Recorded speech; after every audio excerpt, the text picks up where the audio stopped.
This is a 1996 Ford Econoline van, club wagon. Today we're gonna pull an alternator off. The alternator is located right there. The alternator went out. It won't start. So the first thing you wanna do is always disconnect your negative or positive cables, if not both. Yeah, that'll do for now. Okay, so we're gonna have to pull this off in order to get to the alternator. It is a, what is this, 10 millimeter. This is right where the mass flow air sensor is. But I'm not gonna take the sensor off, I'm just taking the housing of this air intake off. That way we can get to the alternator. 1996 Ford Econoline van, and you're trying to take the alternator out. You want to remove all this. It makes the job a lot easier, and you have to unplug the mass air sensor.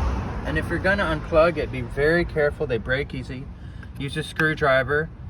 Just push that down, and then just push a little bit, and then at that point just pry one end to the other, one end to the other, and it slides right off. All right, now that we got this out, you can see how it comes out. Beautiful, clean filter inside. Look at all the room we have. That should be plenty of room to get your alternator out. Okay. Just to make it fun and easy, take this off. It's really easy to take this off. It's just these bolts right there and right there.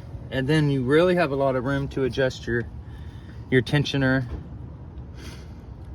You don't have to take it off though. Okay, so you want to undo your tensioner on this one. Some tensioners are old where it just has a bolt, but this one has an actual spring-loaded tensioner, and it's a 15 millimeter. I prefer to use a wrench, and you just go that way with it. You can even add another wrench to create more leverage. That's what we're gonna do here. All right, so we got the belt off. The next step is these two bolts, and then the electrical, well, this bolt, we'll take this off, and the electrical hookups in the back. So the size of these bolts is 1/2 inch. You might have to spray WD-40 on it and then kind of hit it with something like that, and that kind of helps jar the threads loose. That's what I recommend before you start taking the bolts out. Here you have to use a screwdriver. You put the screwdriver in right there from the top, and then just twist the screwdriver, and it makes the sensor pop out of there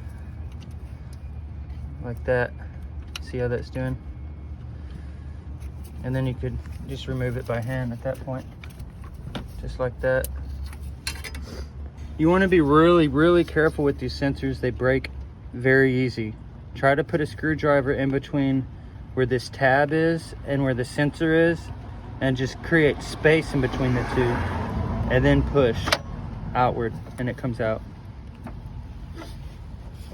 Got the alternator out. The only thing is the sensors are in a harness, and the harness clips to this. For me, it was almost impossible to get out. Just would not want to come out, and just ended up snapping off, which isn't that big of a deal. It's just a piece of plastic for a wire harness that I'll get with the new one. But yeah, this is an old alternator, and it has 3 bolts. 2 go in here, these bolts right here, and then another one goes there. You pull those 3 bolts, and then you have this sensor to pull out, and then you have this ground sensor to pull out, and then you have this positive cable to pull out. And that's the space where your alternator will go on a 1996 Ford Econoline. All right, we're about to put this refurbished 130 amp alternator in here. And the van Just spraying down some. Is it okay if I approach? Yeah. She's friendly. I brought you here in a little bit. Thank you so much. And I'll bring you guys some food. I'm making some rice and it's just got some vegetables and it's like a tomato stock. So I'll make you guys some coffee and bring it over. Wow, And I'll bring you guys some food.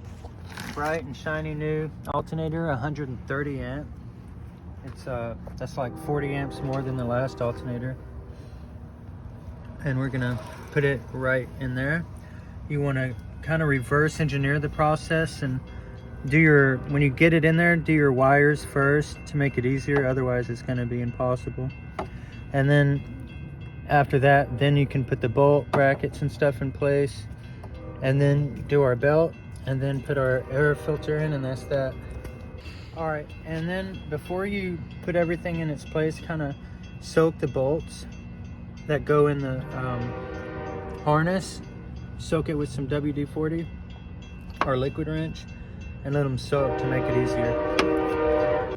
So we got the alternator in there. I don't have the bolts in yet. I put the power in the back and then the two plugs in. It has one plug that is like a sensor and the other plug that's a ground right on the back of the alternator.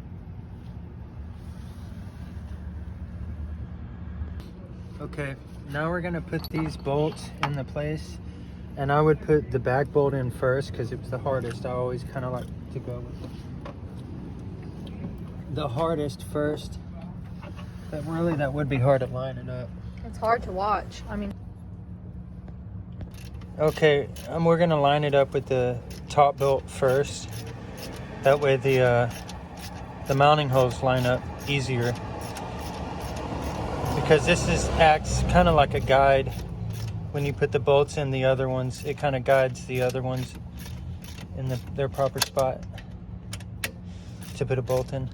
Okay, we got the alternator in there, the belt in there. The belt was pretty easy.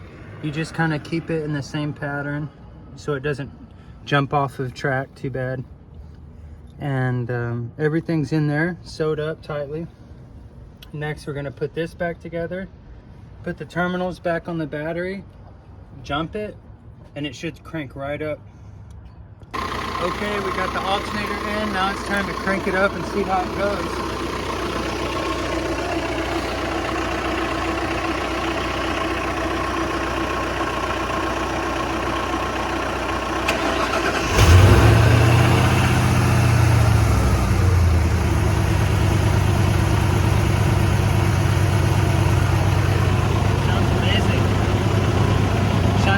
Let's look at the belt.